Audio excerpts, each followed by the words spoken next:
मैं आख्या अपने चौधरी नू साई सुनिया नाल दी बस्ती सरकारी मकतब खुला है जिथे पढ़ते बाल गरीबां दे, जिथे मुफ्त किताबां ढींदियां हन, कई फीस पढ़ाई दी नहीं लगती। मैं सुनिया है इल्म खजाना है, ए इल्म चानन अखियां दा 7 पीढ़ियां मेरियां हड्डियां हन।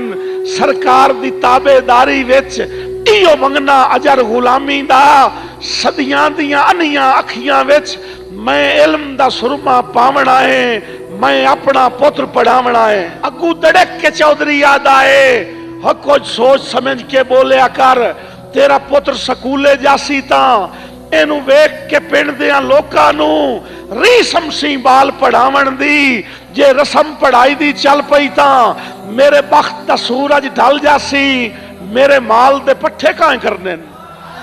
बहुत शुक्रिया।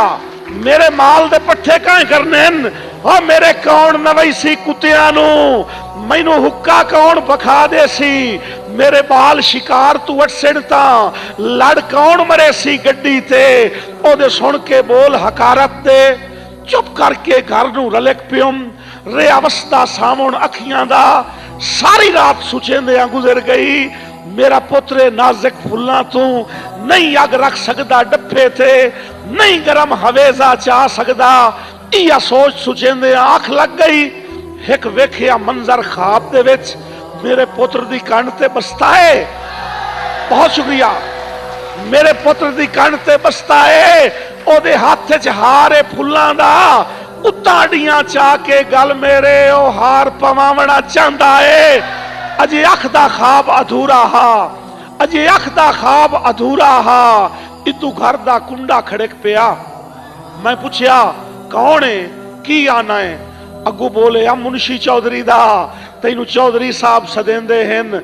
मैं आख्या आखी चौधरी नू मैनू ना फरमानी माफ करे, मेरे पैरी लज दियां बेड़ियां हन, मेरे आके हाथ मफलूज ता नहीं, मैं अजला डेढ़ झूठ हो लईए, मैं कहीं दी नौकरी नहीं करनी, सिर देसा हेठ तगारी दे, हाँ देसा चीर पहाड़ां दा, रुख देसा मोड़ समंदरां दा।